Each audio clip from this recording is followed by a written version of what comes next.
Hi, എല്ലാവർക്കും നമസ്കാരം. നമുക്ക് മഴതോരും മുംബൈയിലെ അലീനയുടെയും മനുഷ്യൻ്റെയും നാളത്തെ നല്ലൊരു കഥ കേൾക്കാം.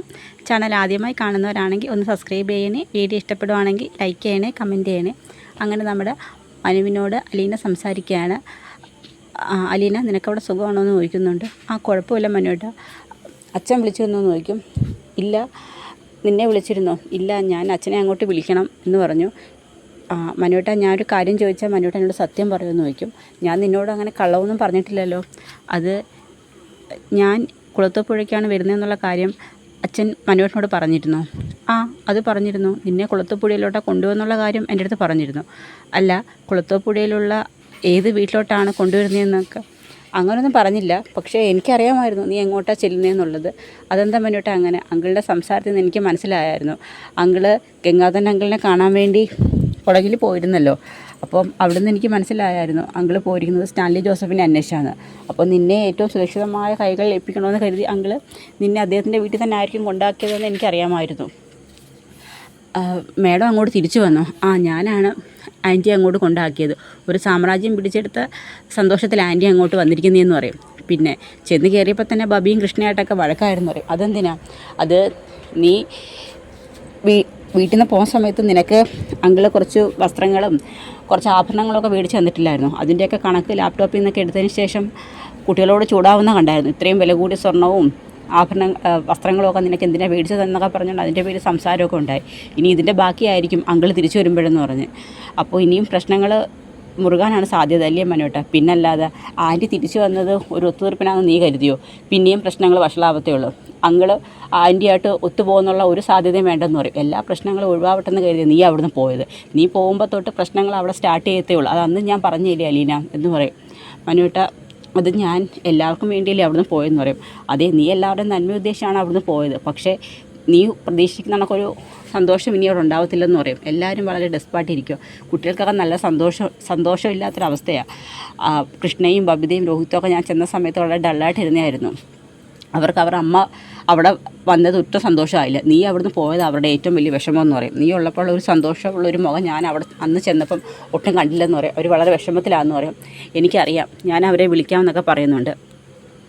ആ സമയത്തേക്കും നീ അവിടെ എങ്ങനെയാണ് ആൾക്കാരുമായിട്ടൊക്കെ എങ്ങനെയുണ്ട് ആൾക്കാരെന്നൊക്കെ ചോദിക്കും. ഇവിടെ അങ്ങനെ പ്രത്യേകിച്ച് ആരും ഇല്ല മനുവേട്ട. പപ്പയുണ്ട്, പിന്നെ 2 സെർവൻറ്റും ഉണ്ട്. വേറെ അങ്ങനെ ആരുമില്ല. അപ്പോൾ അദ്ദേഹത്തിൻ്റെ ഭാര്യയും കുട്ടികളൊക്കെ ഉണ്ടെന്ന് പറഞ്ഞായിരുന്നു. പക്ഷേ അവരൊക്കെ അഞ്ചലുള്ളൊരു വീട്ടിലാണ് താമസം. ഇത് എസ്റ്റേറ്റ് ബംഗ്ലാവാണ്. ഇവിടെ പപ്പ ഇടയ്ക്ക് വരുന്നതാണ് എസ്റ്റേറ്റിലെ കാര്യങ്ങളൊക്കെ നോക്കാനായിട്ടെന്ന് പറയും. അങ്ങനെയാണോ എന്ന് ചോദിക്കും. പക്ഷേ നിനക്കവിടെ ഇഷ്ടപ്പെട്ടെന്ന് ചോദിക്കും. ഇഷ്ടപ്പെടായൊന്നുമില്ല. വലിയൊരു വീട്, ഒരുപാട് സൗകര്യങ്ങളൊക്കെ ഉണ്ട്. പക്ഷേ എന്തോ എവിടെയോ ഒറ്റപ്പെട്ട് നിൽക്കുന്നൊരവസ്ഥയാണ് മനുവേട്ട. എൻ്റെ കൂടെ ഉണ്ടാവണേന്ന് പറയും. നിൻ്റെ കൂടെ എന്നും ഞാനുണ്ടാവും. നിനക്ക് എന്ത് ആവശ്യം ഉണ്ടെങ്കിലും എന്നെ വിളിക്കാം. എന്തെങ്കിലും വിഷമം ഉണ്ടെങ്കിലും എന്നോട് പറയണം. എന്നും ഞാൻ നിൻ്റെ കൂടെ തന്നെ കാണും എന്നൊക്കെ അലീനയോട് മനു സംസാരിക്കുന്നുണ്ട്. അലീനയെ ആശ്വസിപ്പിക്കുകയും ചെയ്യുന്നുണ്ട്. അതിനുശേഷം അലീന കൃഷ്ണയും രോഹിത്തിനെ ഫോൺ വിളിക്കുകയാണ്. അങ്ങനെ അലീന ചേച്ചിന്ന് സംസാരിക്കുന്ന കേൾക്കുമ്പോഴേ കൃഷ്ണമോളും ബബിയും കൂടി ഓടി വരുന്നുണ്ട്. അലീന ചേച്ചി എന്ന് പറഞ്ഞുകൊണ്ട് ഫോൺ എടുക്കുകയാണ്. അങ്ങനെ ഫോൺ തട്ടിപ്പറിക്കാൻ ശ്രമിക്കുകയാണ്. ഇതൊക്കെ കാണുമ്പോൾ മറു സൈഡിൽ അലീനയ്ക്ക് ചിരി വരുന്നുണ്ട്. അവരുടെ സന്തോഷം കാണുമ്പോൾ. അവിടെ സ്പീക്കർ മോഡിലിടാൻ പറയും. അങ്ങനെ സ്പീക്കറിലിട്ട് സംസാരിക്കുന്നുണ്ട്.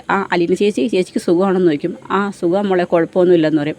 ചേച്ചി, വീടൊക്കെ എങ്ങനെയുണ്ട്? വീടൊരു വലിയ വീടാണ്, ഒരുപാട് സൗകര്യങ്ങളൊക്കെ ഉള്ള വീടാണ്.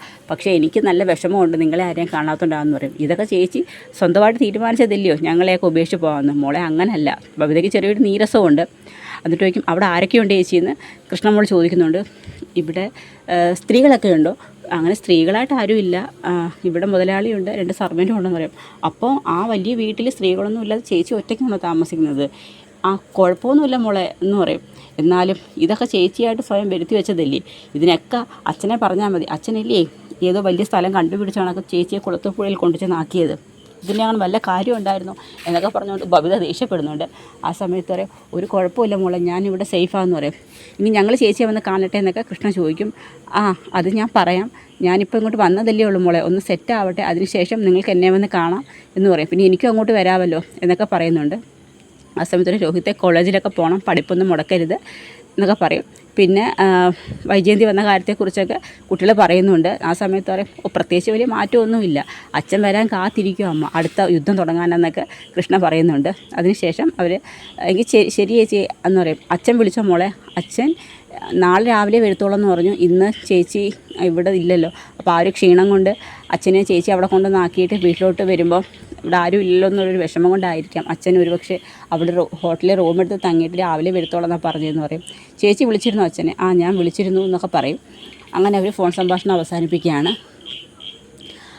അതിനുശേഷം രാവിലെ തന്നെ ബാലചന്ദ്രൻ വീട്ടിലോട്ട് വരുന്നുണ്ട്. വീട്ടിലോട്ട് വരുമ്പോൾ തന്നെ കൃഷ്ണയും അലീനയൊക്കെ ഓടി ചെന്നിട്ട് ചോദിക്കും, അച്ഛാ അലീന ചേച്ചി സുഖമായിട്ടിരിക്കുന്നു എന്ന് ചോദിക്കും. ആ കുഴപ്പമൊന്നുമില്ല മോളെ, അവൾ വിളിച്ചിരുന്നു. ആ ഞങ്ങൾ ഇന്നലെ രാത്രി തന്നെ വിളിച്ചിരുന്നു, ഞങ്ങൾ സംസാരിച്ചു. പക്ഷേ സ്ത്രീകളൊന്നും ഇല്ലല്ലോ അച്ഛാ വീട്ടിൽ. ആ തൽക്കാലം സ്ത്രീകളൊന്നുമില്ല, ഇനി എല്ലാവരുമൊക്കെ വന്നോളൂ എന്ന് പറയും. ആ അച്ഛന് നല്ല ക്ഷീണമുണ്ടല്ലോ, എന്തായാലും അച്ഛൻ പോയി റെസ്റ്റ് എടുക്കുക, അപ്പോഴത്തേക്ക് ഞങ്ങൾ കോഫി എടുത്ത് തരാമെന്ന് പറയും. ആ ശരി മക്കളെ എന്ന് പറയും. ആ സമയത്ത് ബാലേന്ദ്രൻ അങ്ങോട്ട് റൂമിലോട്ട് കയറുമ്പോഴത്തേക്ക് വൈജയന്തി വിളിക്കും, ബാലേന്ദ്രൻ ഒന്നവിടെ നിന്നേന്ന് പറയും. എന്താ അത് ഇച്ചിരി ദേഷ്യത്തോടെയാണ് ബാലേന്ദ്രൻ വൈജയന്തിയെ നോക്കുന്നത്. അല്ല ഇന്നലെ അവളെ കൊണ്ടുവിടാനായിട്ട് ഇവിടുന്ന് പോയേയില്ലേ, ഇന്ന് ഇത്രയും സമയം കഴിഞ്ഞിട്ടല്ലേ ഇങ്ങോട്ട് വന്നത്, എവിടെ ആയിരുന്നു ഇന്നലെ എന്നൊക്കെ ഒരു കളിയാക്കിയ മറ്റുള്ളൊരു ചോദ്യം. ആ സമയത്ത് ബാലേന്ദ്രൻ വളരെ ദേഷ്യപ്പെട്ടുകൊണ്ട് സംസാരിക്കും, ഇതൊക്കെ എന്നോട് ചോദിക്കാൻ നീ ആരാ, നിനക്ക് എന്ത് അർഹതയുണ്ട് എന്നോട് ഇതൊക്കെ ചോദിക്കാമെന്ന് പറയും. ഞാൻ നിങ്ങളുടെ ഭാര്യ, ആ അധികാരം കൊണ്ട് തന്നെ ഞാൻ നിങ്ങളോട് ചോദിച്ചതെന്ന് പറയും. ഓ ഭാര്യ സാമ്രാജ്യം പിടിച്ചടക്കിയ സന്തോഷത്തിലായിരിക്കും നീ എന്നോട് ഇങ്ങനെ സംസാരിക്കുന്നതെന്ന് പറയും. അതേ സാമ്രാജ്യം പിടിച്ചടക്കിയ തന്നെ, ഇത്രയും കാലം അവളായിരുന്നല്ലോ ഇവിടുത്തെ ഭരണക്കാരി, ഇന്ന് മുതൽ ഞാനാണ് ഇവിടെ ഭരിക്കാൻ തുടങ്ങുന്നത്, എൻ്റെ വീടും ഭർത്താവിനെയും മക്കളെയൊക്കെ നോക്കാൻ പറ്റുമോ ഞാനും നോക്കട്ടെ, ഇത്രയും നാളും അവൾ പറയുന്നതായിരുന്നല്ലോ എല്ലാവർക്കും വലിയ കാര്യം, ഇനി തൊട്ട് ഈ വീട്ടിലെ കാര്യങ്ങൾ തീരുമാനിക്കുന്നത് ഞാനാണ് ഇനി ഇവിടുത്തെ ഭരണചക്രം തിരിക്കുന്നതെന്നൊക്കെ പറഞ്ഞുകൊണ്ട് വലിയ മാസ് ഡയലോഗൊക്കെയാണ് വൈജയന്തി പറയുന്നത്. ആ സമയത്ത് പറയും, ശരി നീ ഭരിച്ചു തുടങ്ങും, നിൻ്റെ വിചാരം നീ വലിയ വിജയം കൈവരിച്ച കണക്കാണ്, പക്ഷേ നീ ഒന്ന് ആലോചിക്കൂ, നീ ഇപ്പം ഒരു പതനത്തിൻ്റെ തുടക്കത്തിലാണ് നിൽക്കുന്നതെന്ന് പറയും. ഇനി നമുക്ക് കാണാം ആരാ ജയിക്കുന്നതെന്നും ആരാ തോൽക്കുന്നതെന്നും എന്നൊക്കെ പറഞ്ഞുകൊണ്ട് വൈജയന്തിയോട് വെല്ലുവിളിച്ചിട്ട് ബാലേന്ദ്രൻ കയറി പോവുകയാണ്. അപ്പം വൈജയന്തി ഇങ്ങനെ തലയായിട്ട് ഇങ്ങനെ നിൽക്കുകയാണ്. അപ്പോൾ അതൊക്കെയാണ് നമ്മുടെ നാളത്തെ കഥയിൽ കാണാൻ പോകുന്നത്. വീഡിയോ ഇഷ്ടമായ സപ്പോർട്ട് ചെയ്യണം. എല്ലാവർക്കും ഒരു നല്ല ദിവസം നേരുന്നു. നന്ദി.